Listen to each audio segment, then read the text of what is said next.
All right, everybody can see? Yes. Can you shout? Yes, yes, Yes. yes. Woo! Yes. Oh, Yes, you yes. people can't see I can see it. Hindi pa nasigaw si Sir Cesar. Yes, yes. Yan. Nasigaw na. Okay, creating a marketing plan. RPR style. Ito po yung style ko sa paggawa ng marketing plan. So you can do it now. If you want to create your own marketing plan, pwede nyo yung gawin. Pero if you want to have more details, kailangan yung upuan ng maraming araw. Okay? Okay. Simpleng-simple lang. Number 1. Kailangan natin ng 2 preparation steps at saka 3 action steps. 3 action steps. Okay, ang dali lang, no? Okay, dali lang ba, Sir Jet, di ba? Super. Oo. Next. Ayan. Ito na yung step number 1. Who and what is your product? What problem do you solve? What are the benefits of your product? And what is your USP? Ate Heidi, ano nga ba yung USP? Tsaka yung BP? Patay. Nakamute. Nakamute ka, Miss Heidi. I don't know. Hindi ka nakikinig. Ano? Ano? I-chat mo na si Malvin, hingi ka ng leakage. Okay, anybody? Sige. Ako na. Okay, Sasagot. Sir Malvin. Yeah, USP is the unique selling proposition. VP is the value proposition. Very good. Okay. Narinig ko lang. Because of that, meron kang 90 ang grade mo sa recitation. Yun. Thank you, sir. Teacher na teacher. Eh, okay. So, syempre, tanungan nga para magkaroon na ng engagement. So, number 1, I will be asking Ate Hides. Ay, si Kuya Lance. Nasaan ba si Kuya Lance? Si Kuya Lance na sasagot naman. Kuya Lance. Yes. What is the who and what is your, anong who? Okay, mali yung who. What is your product? Buko juice. Hindi, kunwari, nire-represent mo si Ate Heidi. Yun. We're talking about the training, the training. Financial literacy. Yan, very good. Financial literacy, no? Eh di, dahil financial literacy, next is kay Sir Nelson. Ano yung product mo? Sir, ISO implementation and training. Ganda niyan, ha? Ganda niyan. Sir Norman?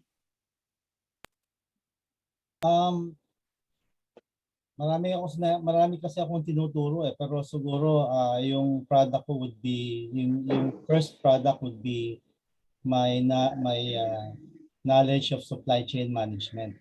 Okay. Yun. Okay. So, alam nyo na ang product nyo, no? Let's answer the second one. Kung in relation with your product, what problem do you solve, Ate Heights, with the financial literacy product? Fight poverty. Okay, fight poverty. So, nakita ko na agad, no?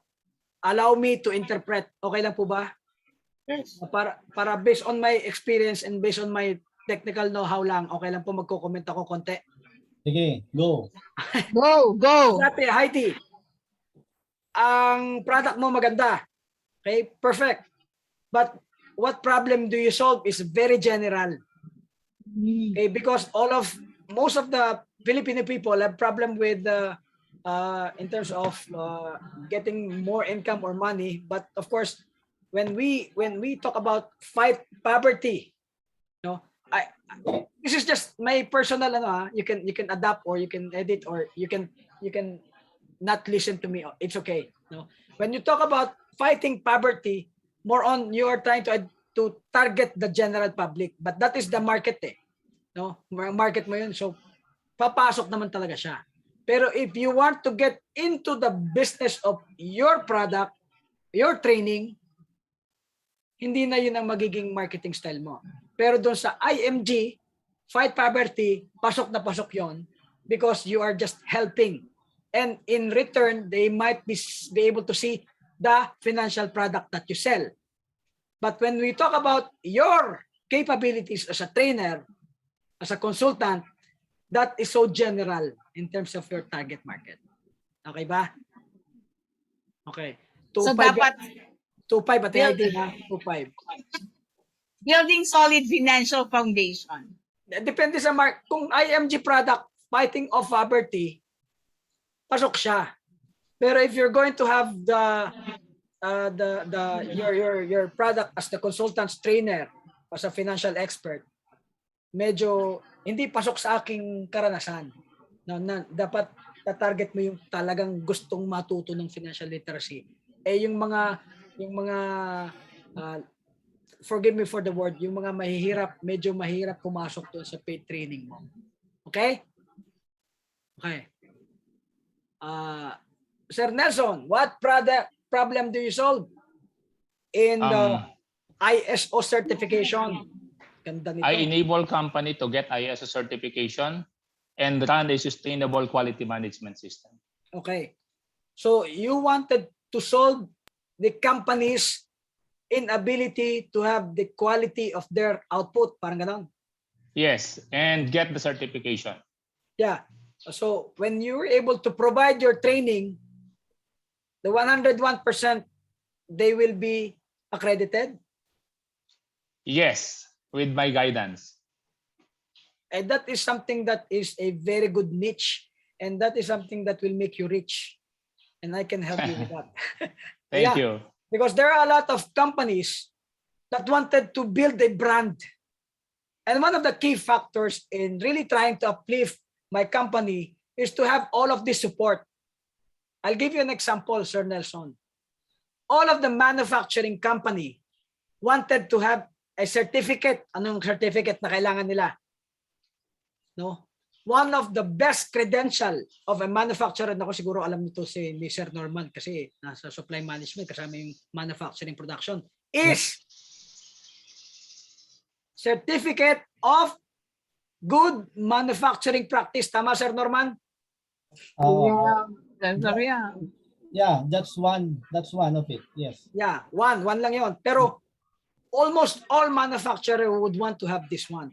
Why? Because this will uplift their credibility as a company that provides good manufacturing practices. And when you have an ISO certification in terms of the quality or whatever is the output of Sir Nelson's product, that is one credibility that the company must possess, and it is a must for them to get that particular services because they are properly guided. They will be properly guided. So yeah, tama yun, Roche. Yung QMS, yung quality management system kasi is very important for all manufacturing companies. And if they have an ISO certification, it tells everyone that they have a QMS. Okay, it has been audited by an independent body, and that's why they were certified. Kaya magandang credential. And because of that, Sir Norman and Sir Nelson will be putting up, and Sir Roche will now be putting up a company after this. And I will do the marketing, and we'll do the training, and we will do the certification. See, may nabuo ng business. Sabi ko sa'yo, Sir Cesar, maganda sa PAC No, so, but no, I mean, we can just refer the companies that would want to have the QMS. We just refer to them, to our partners, Sir Nelson and Sir Norman. Those company na matatalisod natin during the training, and yun. So that's how we share ideas, and that's how we share expertise. Sir Norman, hold muna ako. Pasok na muna ako sa pangatlo, ha? Sige. Okay. Next is, what are the benefits? More or less na-discuss na natin. And what is your unique selling proposition? Ito very important. Ate Hides, what is your unique selling proposition with the financial literacy? Educate 30 million Filipino families by 2030. Again, we have two different things, no? So pag ikaw, we'll talk about the product as a trainer. I'd just like to appreciate the presence of our chairman, Mr. Myron Santana, in the middle of the training. Let's still make it a point to come here. Appreciate that, sir. 1 minute word from the chairman. Okay lang. Hello po. Bumisita lang ako para suporta sa ating speaker. But I'll be back in a bit sa training ko. So go ahead lang, sir. Okay, so let's get back to Ate Heidi. Heidi, you do have a product. Let us get away with the product of your company. Let us concentrate on the product, which is you, and the actual product that you've stated a while ago that you wanted the financial literacy advocate, something like that. So what is now your unique selling proposition moving forward? If you say a unique selling proposition, this is something that you represent to be able to sell your product, right? I want to financially educate 30 million Filipino families by 2030. Okay. Ang lawak na naman, no? Pwede yun sa general IMG products. Pero bilang ikaw, can you do 30 million? Okay. So I would like to help educate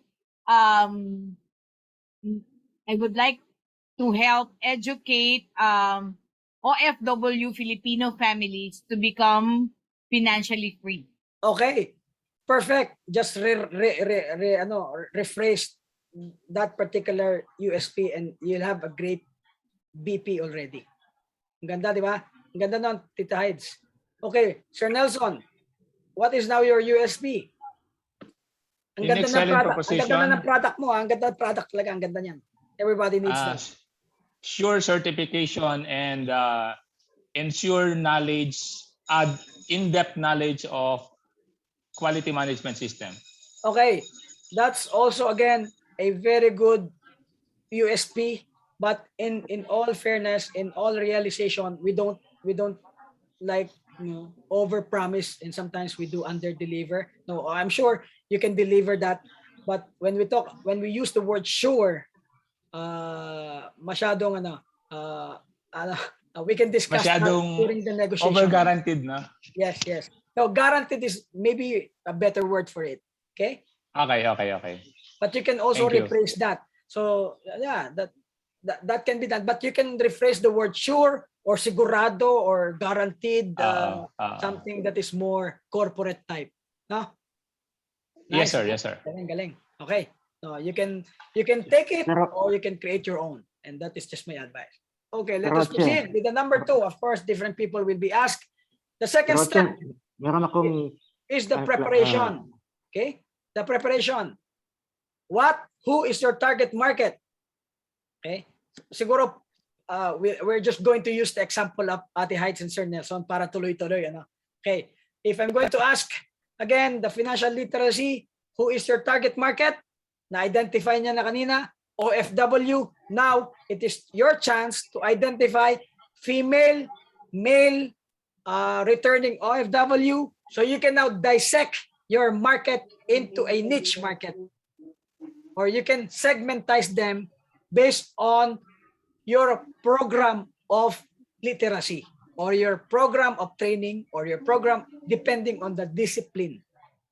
Ate Hides, Tita Hides. Hindi ba segment market when I say OFW? Because I would like them to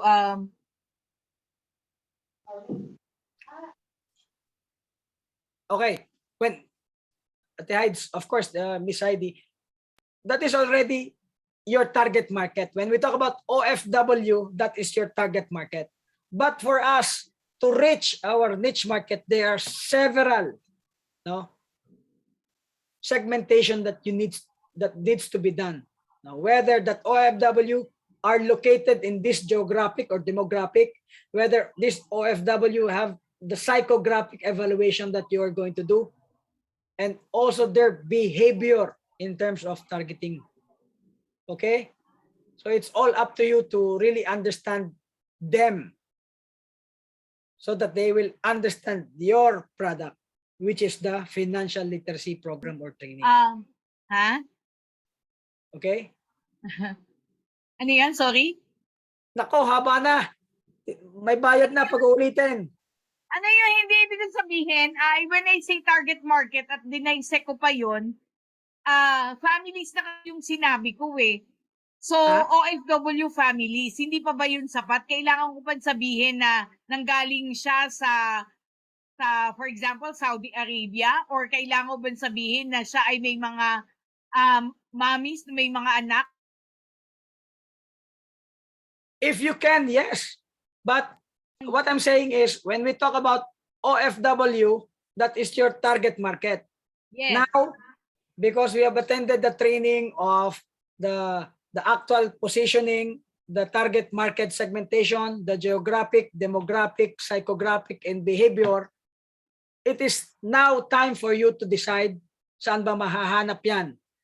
Ano ba yung iniisip ng mga yan? Tatandaan mo, meron kasi tayong tinatawag na, di ba, consumer behavior of a Filipino. Yan bang mga yan, possible ba automatic upon presentation, they will be attending my training? So something like that. So those are some consideration in your discipline, in your training program. But we are not saying that that is not a bad market. That is actually a perfect market for your program. Pasok na pasok. Why? Because most of the OFW, minsan nauubos din yung ipon eh. So target market is correct with your program. But you just have to segmentize it based on priority, based on the low competition, high demand, and high income potential of your training. Lagi mong i-relate doon sa saan mas maganda, konti ang kalaban, maraming market, at maraming kita. If you're going to concentrate on the training course or your discipline. Okay? Pero yung isang product mo naman, yung may product na IMG, that is for general market, 30 million, uplift poverty in the country. Sige. Yun, sa returning OFW yun. Para Very good. returning OFW yun kasi ang gusto kong sabihin sa kanila, they need to create fast strategy to be able to reach their financial freedom so that they have a sufficient fund to come up with their own business in the Philippines. Correct. So yan, na-segment mo na yung OFW pero returning. Okay? So siguro ilang milyong tao yan.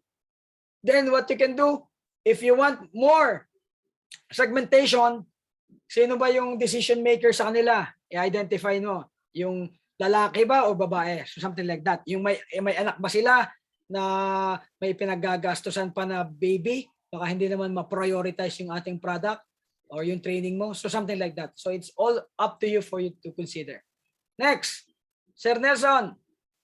Who is your target market? Of course, alam na natin mga kumpanya. Okay? Sir, bali dalawang target market ko. One is company aiming to get ISO certification, and second are professionals aspiring to become ISO practitioners. Very good. Ang ganda rin, no? Ang ganda rin nun. Ngayon, ipapasok mo na lang yung natutunan mo na, alam mo na naman yun eh, no? Yung geo, behavioral, psychographic, and geo, demo. Yan yung mabigat. Okay? Alright. So, ganun lang kasimple. 1 and 2 steps in terms of preparation. So, if you know your product, ano yung masosolve niya, what are the benefits, target market, where they are, baka kagawa ka na ng marketing plan, step 1 and 2. Okay? Can we have a yes, yes, yes? Pasigaw, pasigaw. Yes. Yes, yes, yes. Yes! Yun, sinasabi ko. Ayos, next. Let us now proceed with action steps. Yan, mali ang slides. Nauna yung leads. Okay? Pag sinabing action steps, ito na yun, dapat trabahuhin. Kasi yung dalawa, preparation pa lang yun. Trying to identify who you are and what you do best. Ito, trabaho na to. Action nga eh. Action steps. Okay? Pag sinabi natin action steps, you are now going to create an offer. Pag sinabing offer, maraming diskarte. It's either proposal, free training, engagement form, orientation. Dami, no? You're offering everything, no? Depende sa strategy na gagamitin mo. Then, you're going to capture them. If we're able to offer your training you get all the leads of all the attendees. Correct? Leads. And that leads, you're going to discuss it one by one based on the product or the products that you offer, and you convert it, and that becomes a sales.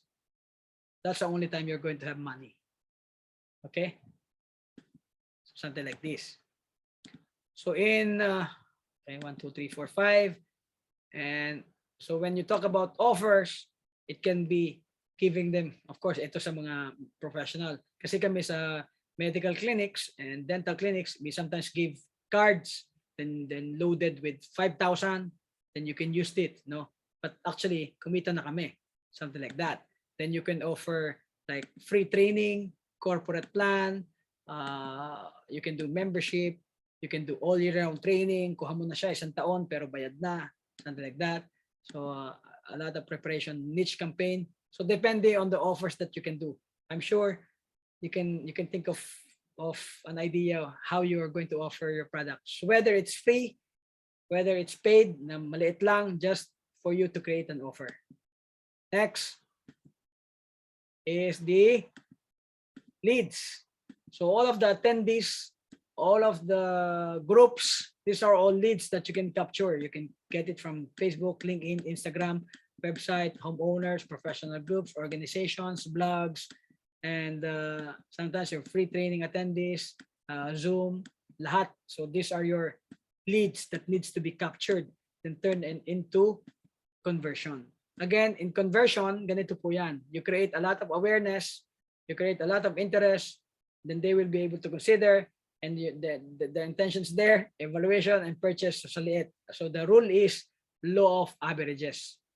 No, the more that you have sent out proposal, the more chance of getting a lot of conversion. No, hindi naman pwede isang proposal close ka agad. Ano yan? Tatandaan nyo, you always have to be positive. The next thing to know is a yes. No, if negativity can kill, I'm already dead long time ago.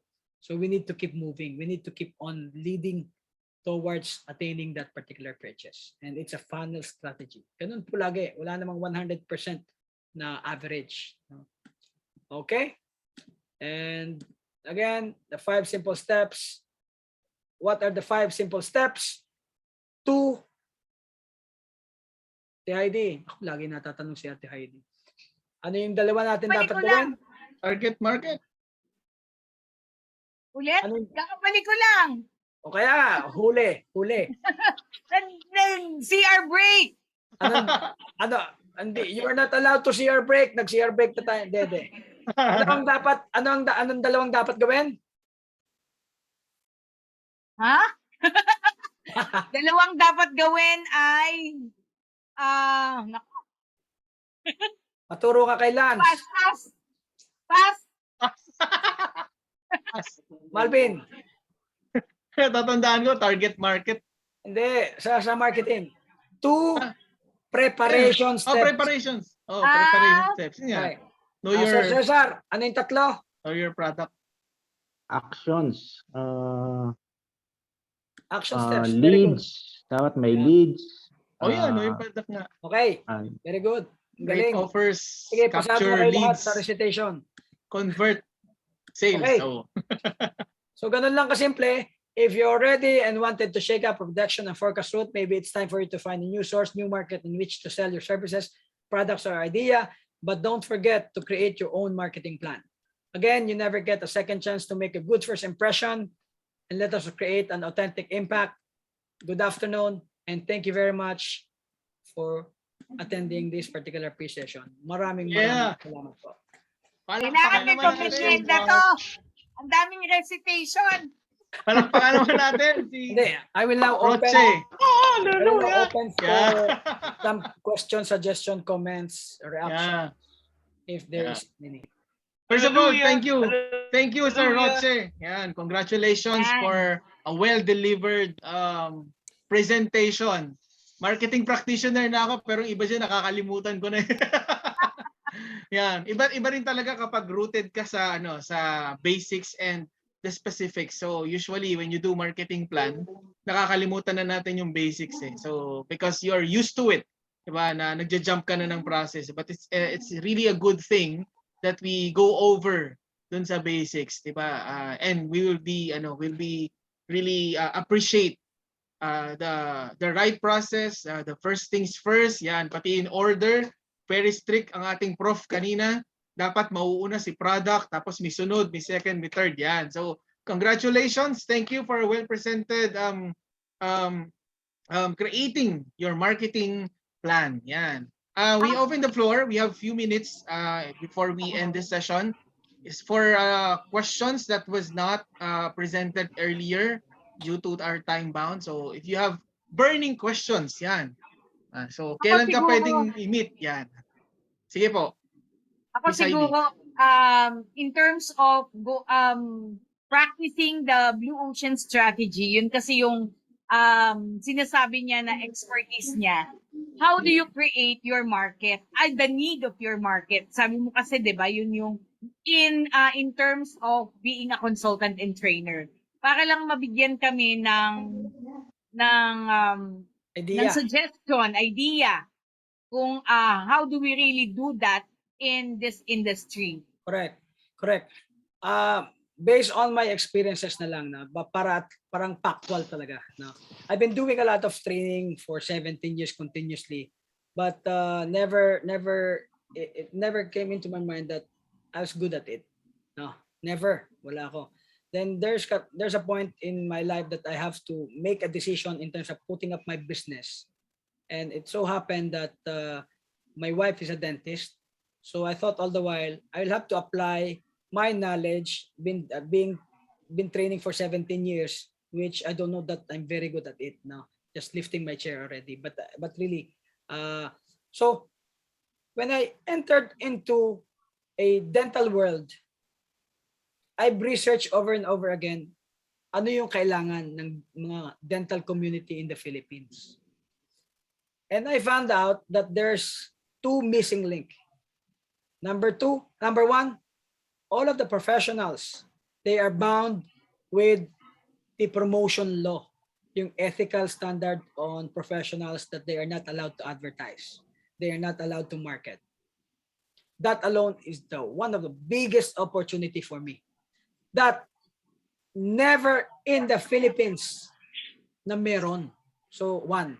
Number two, opportunity in my business, no? Yun sa akin training kasi yun eh, yung first.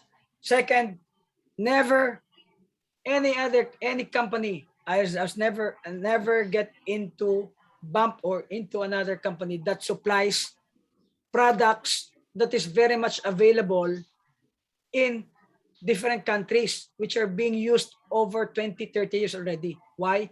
They are afraid because there is no existing market, no existing clients. And that again is the perfect opportunity for me to take it. So, tag-aral, you have to look into the market, no? Market. Then, dental marketing. So, I studied the law, I studied the ethics about PRC, the PDA, mahabang pag-aaral. No, it took me probably 6 to 7 months. Then I started giving free lectures on dental marketing, the first one in the country. But I am not a dentist. So there are actually a lot of struggles and challenges.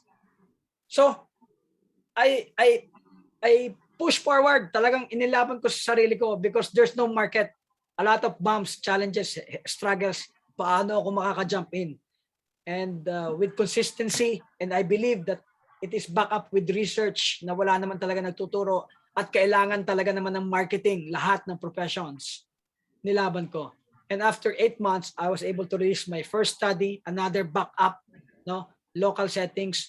Now, I'm proud to say, no, with the support of course, PAC also, I am the only one that lectures dental marketing in the country.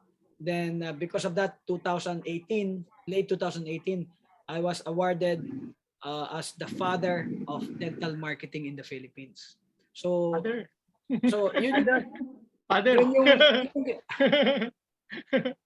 So siguro after a few years, grandfather na of dental marketing. So I was able to build a market without, I was able to build really and create my own market.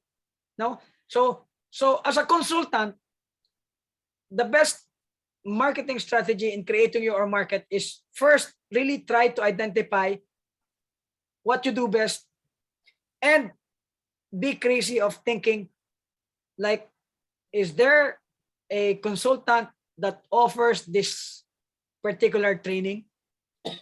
If there is none and you believe you can do based on your background, then move forward and keep moving and fighting for that particular lecture.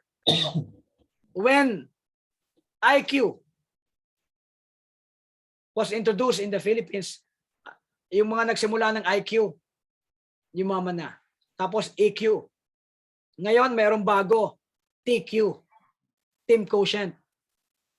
Kami na naman yon. Ako na naman yon, si Sir Malvin. Meron ng bago.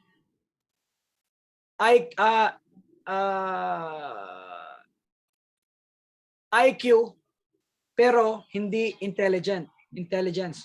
Innovation quotients. Kasi Filipino people are innovation talented individual. So there will be another one, pero I don't want to be the IQ master because hindi ko naman expertise. So something like that. For example, supply chain management. This is my crazy idea. So supply chain management. So probably supply chain management, I will do, iba may mga warehouse, customer inventory, customer relationship, merong transportation relationship, merong truckload optimization, na mga ganun. Sa supply chain management, mayroon akong mga naiisip pero hindi ko muna sasabihin, baka mali ako Sir Norman. So sa financial literacy naman, sabi mo nga wala namang mali di ba? Sabihin mo na daw para libre. Tsaka naka-record pa to. Sa financial literacy, meron din ako naiisip, mga crazy idea, pero sometimes hindi naman dapat sobrang crazy, baka naman hindi tanggapin ng tao. So, ganun lang, Tita Hides, ang ginawa ko, nagdire-diretso lang. Sa financial literacy, marami din ako naiisip Pero hindi ko kasi expertise, kaya hindi ko masyadong matutukan. Pero ang dami ko naiisip, daming market talaga. Nawala pa. Si Coach Cesar Barasinas is a plant manager in semiconductor industry. Baka interested siyang malaman yung TQ mo. Oo nga. Soon. Sigurado. Soon. Yeah. Soon. Not in this channel. So yun, anything else? Naalala ko kasi yung TQ Parang may nabasa ko doon is time quotient. It's the results over time. Pero ito iba Iba. Team quotient. This is team about working together. Yes. Because there are president of the company that has an high IQ and high EQ but low TQ. That's why underperforming also. So something like that. Sabi ko kay Coach Roche, ang alam natin TQM, Total Quality Management. Yeah. Sir Norman? Yes. Meron kang comment. Hindi, pinag-iisip ko yung sinasabi mong crazy ideas about SCM Pag-usapan natin, baka pwede tayo magtulungan. Yan. Kasi marami actually SCM is a niche market SCM alone is already a niche market because there are only probably 500 individual who was very good at it, and you are one of those. So it's still a niche market, but you can still be one of the like a unique trainer out of it, no? So something like that. I'd like to hear you out para marami ako natutunan today, and I know na if we discuss, marami pa akong matututunan. Although I would like that the relationship would be beneficial to both of us. Hindi yung puro akin lang. Maganda. Yeah, salamat Sir Norman for the appreciation. I appreciate ko rin yan. If you don't have any questions, I'll just raise 3 seconds. Yan, kung may questions pa kayo. 3, 2, yan, si Sir Cesar. Okay, sir. Key takeaway ko lang dito sa training na to, and I really appreciate the training. One takeaway is the blue ocean strategy. Niche market. So on my own, nagkakita ko ng training actually, which is not available in the market. Ang title niya ngayon is Operations Management, Methods, Strategies, and Tactics. And meron akong target ano yung unique selling proposition? So yung isa yung second point, unique selling proposition na natunan ko today. I have the right background. I started from production operator up to plant manager. And ano yung aking BP o yung ang tawag dito? Value. Number 3 is value proposition. I have developed 6 principles in operations management. Ang isa doon, ito libre. Is the goal of the business is to make money. But again, the goal is different from the purpose. So, but the goal of the business is to make money. If it's not making money, then kill the business, di ba? So, my value proposition is to help and aid the business to make a profit. And isa lang yon out of the 6. So, meron pang 5, secret mo na yon. And meron akong specific target market. Yung itatayo yung business, yung isa-certify nyo sa ISO. Pwede natin pasukin yan. Parang tayo, pwede pumasok. So, tsaka, well, those are the key takeaways from this session, and I really appreciate the training. Medyo na-organize yung aking thoughts. Meron akong branding na ginawa before gumawa ka ng website, kaya lang kinlose ko lang din agad eh. Siguro yun yung pag-iisipan ko. And I really, number 4, yung dapat yung market, yung price, yung natutunan ko din yun today. So I really learned a lot from today's session, and I really would like to thank Sir Roche. Meron akong back up dun sa sinabi ni Kuya Cesar. Since he was able to learn from 2 brown bag session, baka pwede natin siyang hingan ng opportunity to share din kasi he is also an expert in his own industry. So, para mag-umpisa na siyang mag-practice, 'di ba? Correct. Kahit na maiksi lang, kahit yun lang gusto niyang i-share in his field of expertise. Kahit hindi pa ngayon, pero at least mapag-preparean mo na one way of practicing yung pagiging trainer, consultant mo. Yan. Galing. Sige, Yeah, Martin, think about it. Yes. So, thank you very much sa mga comment nyo. So, if I'm going to ask 1, 2, 3, 4, of course, Sir Malvin will support this. If you're going to have a face-to-face seminar, how many people can you invite? 4 pack to. 4 pack. ba to? So minimum 5 kaya, di ba? For the same topic. No, probably we'll get international trainer, or we'll probably look for pack members na will be enthusiastic to present, and we'll probably have whole day event, di ba? We are very excited kasi pwede na eh. Kasi yung kumpanya, kita nyo, daming tao, tapos tayo, hindi pwede. Pwede na yan. So I think it is, I think nasa pipeline na naman yun ni President Malvin. But ako, I will commit 5, something like that. All right. That's great. That's great. Salamat po. Okay. That ends our session. Thank you, Sir Roche, for your generosity. Thank you for everyone who attended this. I myself, I already I'm blowing up with refreshing ideas. And thank you for the discussions. Yun yung nagpalaman kasi yung discussion, very engaging, not just being theoretical about it or bookish, but it is really engaging. So thank you. This session is really fruitful. So congratulations everyone, and I won't hold you too long. See you next time on our Brown Black sessions by April. Just stand out for our announcements, and thank you.